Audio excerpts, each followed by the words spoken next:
नमस्कार साथियों। आज हम डिस्कस करेंगे आपके साथ 4 और 5 दिसंबर की करंट अफेयर्स। तो चलिए शुरू करते हैं बिना देरी किए हुए। फर्स्ट क्वेश्चन है, हाल ही में पारित किए गए केंद्रीय उत्पाद शुल्क विधेयक 2025 का मुख्य उद्देश्य किन उत्पादों पर उत्पाद शुल्क और उपकर बढ़ाना है? तो इसका सही आंसर है ऑप्शन सी, तंबाकू और तंबाकू के उत्पादों पर। तो इसकी डिटेल देखते हैं। तो ये विधेयक का उद्देश्य केंद्रीय उत्पाद शुल्क और विधेयक 2025 का प्राथमिक उद्देश्य तंबाकू और तंबाकू उत्पादों पर लगने वाले शुल्क यानी एक्साइज ड्यूटी और उपकर यानी इसे सेस भी बोलते हैं की दरों में वृद्धि करना है। इसका नेक्स्ट पॉइंट है, यह विधेयक लोकसभा यानी संसद द्वारा पारित किया गया है, जो इसे कानून का रूप देने की दिशा में एक महत्वपूर्ण कदम है। अगला पॉइंट है, इस वृद्धि का दोहरा उद्देश्य है सरकार के लिए राजस्व बढ़ाना और तंबाकू उत्पादों को महंगा करके उनके उपभोग को हतोत्साहित करना, जिससे सार्वजनिक स्वास्थ्य में सुधार हो सके। अगला पॉइंट है, यह संशोधन विशेष रूप से उन उत्पादों को प्रभावित करेगा जिन पर पहले से ही उत्पाद शुल्क लागू था, जैसे सिगरेट, बीड़ी और अन्य तंबाकू से बने पदार्थ। नेक्स्ट क्वेश्चन है, 4 दिसंबर को प्रतिवर्ष कौन से 2 महत्वपूर्ण दिवस मनाए जाते हैं, जैसा कि दिए गए डेटा में उल्लेख किया गया है? तो इसका सही आंसर है ऑप्शन बी, भारतीय नौसेना दिवस और अंतर्राष्ट्रीय चीता दिवस। इसकी डिटेल देखते हैं। भारतीय नौसेना दिवस, यह दिवस हर साल 4 दिसंबर को मनाया जाता है। यह 1971 के भारत और पाकिस्तान युद्ध के दौरान ऑपरेशन ट्राइडेंट में भारतीय नौसेना की जीत को याद करता है। नेक्स्ट पॉइंट है, अंतर्राष्ट्रीय चीता दिवस। यह दिवस भी 4 दिसंबर को मनाया जाता है। इसका उद्देश्य चीता के संरक्षण के लिए जागरूकता बढ़ाना है, क्योंकि यह दुनिया का सबसे तेज दौड़ने वाली बिल्ली है और विलुप्त होने के खतरे का सामना कर रही है। अगला पॉइंट है, इस प्रकार 4 दिसंबर भारत के सैन्य इतिहास और वैश्विक वन्य जीव संरक्षण दोनों के लिए महत्वपूर्ण है। अगला पॉइंट देखें तो अंतर्राष्ट्रीय चीता दिवस भारत में चीता पुनर्वास संरक्षण कार्यक्रमों के संदर्भ में विशेष रूप से प्रासंगिक है। नेक्स्ट क्वेश्चन है, इस भारतीय क्रिकेटर को पंजाब नेशनल बैंक यानी पीएनबी ने अपनी पहली महिला ब्रांड एम्बेसडर के रूप में नियुक्त किया है? तो इसका सही आंसर है ऑप्शन सी, हरमनप्रीत कौर। भारतीय महिला क्रिकेट टीम की कप्तान हरमनप्रीत कौर को पंजाब नेशनल बैंक ने अपना ब्रांड एम्बेसडर नियुक्त किया है। नेक्स्ट पॉइंट है, यह नियुक्ति पीएनबी के लिए एक महत्वपूर्ण कदम है, क्योंकि हरमनप्रीत कौर बैंक की पहली महिला ब्रांड एम्बेसडर हैं। अगला पॉइंट है, हरमनप्रीत कौर को उनकी नेतृत्व क्षमता, दृढ़ संकल्प और खेल में उत्कृष्ट प्रदर्शन के कारण चुना गया है, जो पीएनबी के ब्रांड मूल्यों को दर्शाते हैं। अगला पॉइंट है, इस साझेदारी का उद्देश्य बैंक की सेवाओं और उत्पादों को बढ़ाना है, विशेष रूप से महिला ग्राहकों के बीच महिला सशक्तिकरण के संदेश को मजबूत करना है। नेक्स्ट क्वेश्चन है, अभ्यास गरुड़ के 8वें संस्करण का आयोजन किस देश में हुआ, जिसके बाद भारतीय वायुसेना की टुकड़ी भारत वापस लौटी है? तो इसका सही आंसर है ऑप्शन सी, फ्रांस से। अभ्यास गरुड़ भारत और फ्रांस की वायुसेनाओं के बीच आयोजित होने वाला एक द्विपक्षीय हवाई अभ्यास है। नेक्स्ट पॉइंट है, हाल ही में इस अभ्यास का 8वां संस्करण फ्रांस में सफलतापूर्वक आयोजित किया गया, जिसमें दोनों देशों की वायुसेनाओं ने भाग लिया।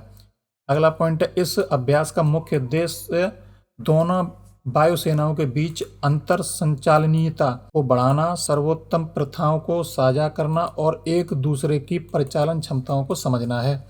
अगला पॉइंट है, यह अभ्यास भारत और फ्रांस के बीच मजबूत रणनीतिक और रक्षा साझेदारी को रेखांकित भी करता है। ये देखिए इस मैप में, ये फ्रांस का मैप है और ये फ्रांस अपनी सीमा को किस किस देश से साझा करता है तो उसको देखते हैं। तो बेल्जियम है और लग्जमबर्ग है और जर्मनी है, स्विट्जरलैंड है, इटली है और इधर देखें तो ये स्पेन है। नेक्स्ट क्वेश्चन है, भारतीय ग्रैंड मास्टर अर्जुन एरिगेसी ने जेरूसलम मास्टर्स 2025 का खिताब जीतने के लिए फाइनल में किस पूर्व विश्व चैंपियन को हराया है? तो इसका सही answer option C, Viswanathan Anand को हराकर। इसकी डिटेल देखते हैं। तो अर्जुन एरिगेसी ने जेरूसलम मास्टर्स 2025 शतरंज टूर्नामेंट का खिताब जीत लिया है।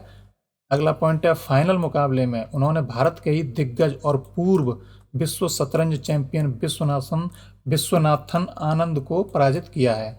अगला पॉइंट है, यह जीत अर्जुन एरिगेसी के करियर में एक बड़ी उपलब्धि है, जो उन्हें भारतीय शतरंज के भविष्य के एक प्रमुख खिलाड़ी के रूप में स्थापित करती है।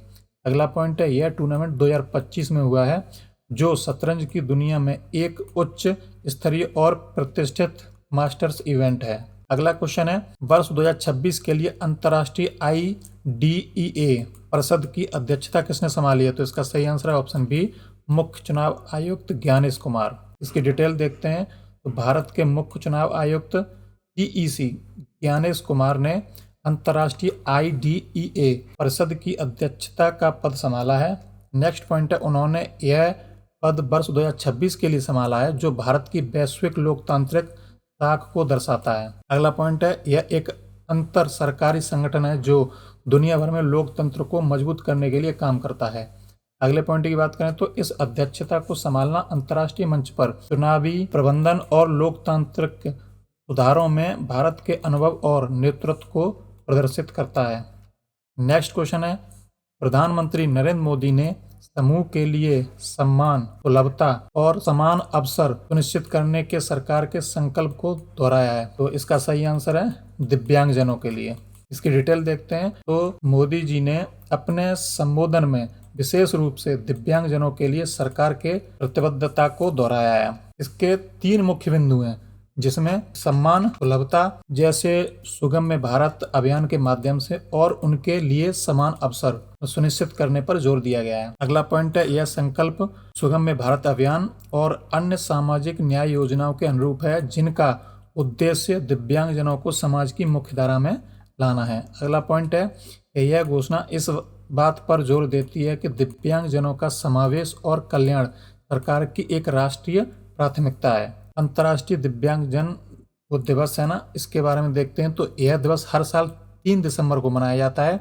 इस दिन का मुख्य उद्देश्य दुनिया भर में दिव्यांग व्यक्तियों के अधिकारों, सम्मान, समानता और समाज में पूर्ण सहभागिता को बढ़ावा देना है। अगला पॉइंट है, अंतर्राष्ट्रीय दिव्यांगजन दिवस 2025 की थीम है समावेशी समाज को बढ़ावा देना, जो सामाजिक प्रगति को आगे बढ़ाए।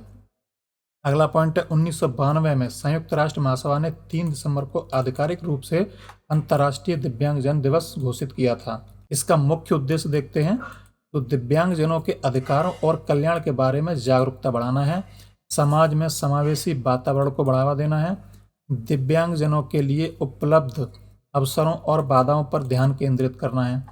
अगला पॉइंट है, सरकारों, संगठनों और समुदायों को समावेशी नीतियां बनाने के लिए उत्साहित करना है और प्रेरित भी करना है। नेक्स्ट क्वेश्चन है, हाल ही में रूस के राष्ट्रपति व्लादिमीर पुतिन किस वार्षिक शिखर सम्मेलन में भाग लेने के लिए भारत पहुंचे हैं?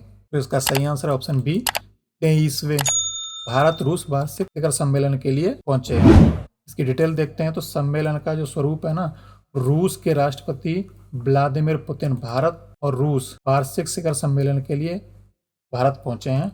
इसकी डिटेल में नेक्स्ट पॉइंट की बात करें तो यह सम्मेलन दोनों देशों के बीच आयोजित होने वाला 23वां वार्षिक शिखर सम्मेलन था, जो दोनों के दीर्घकालिक रणनीतिक संबंधों को दर्शाता है। अगला पॉइंट है, शिखर सम्मेलन का मुख्य उद्देश्य द्विपक्षीय संबंधों के सभी पहलुओं जैसे रक्षा, ऊर्जा, व्यापार और विज्ञान एवं प्रौद्योगिकी की समीक्षा करना और भविष्य की साझेदारी की रूपरेखा तैयार करना है। अगला पॉइंट है, दोनों देशों के प्रमुखों की भागीदारी वैश्विक और क्षेत्रीय मुद्दों पर समन्वय और आपसी सहयोग को मजबूत करने के लिए महत्वपूर्ण है। ये देखिए मैप है, जिसमें रूस का ये मैप दिखाई दे रहा है और ये कई देशों से सीमाएं अपनी साझा करता है। स्क्रीनशॉट लेकर के आप देख सकते हैं। नेक्स्ट क्वेश्चन है, सरकार ने मोबाइल फ़ोन में किस ऐप के प्री इंस्टॉलेशन की अनिवार्यता को समाप्त कर दिया है? तो इसका सही आंसर है ऑप्शन बी, संचार साथी ऐप। इसकी व्याख्या की बात करें तो यह निर्णय मोबाइल फ़ोन में संचार साथी ऐप के संबंध में लिया गया था। अगला पॉइंट है, सरकार ने पहले मोबाइल फ़ोन निर्माताओं के लिए इस ऐप को डिवाइस में प्री इंस्टॉल करना अनिवार्य किया था, जिसे अब समाप्त कर दिया गया है। अगला पॉइंट है, यह ऐप मुख्य रूप से मोबाइल उपयोगकर्ताओं को उनके फ़ोन कनेक्शन, चोरी हुए फ़ोन को ट्रैक करने और होने वाले फ्रॉड को रोकने में मदद करने के लिए बनाया था। अब जो ये निर्णय जो लिया है ना, उसका कारण क्या है, तो केंद्र सरकार ने होने वाले विरोध के बाद मोबाइल निर्माता कंपनियों के लिए संचार साथी ऐप की प्री इंस्टॉलेशन अनिवार्यता को समाप्त कर दिया है। अगला क्वेश्चन है, बाल विवाह मुक्त भारत बनाने के उद्देश्य से शुरू किए गए एक जागरूकता अभियान की निर्धारित अवधि कितनी है?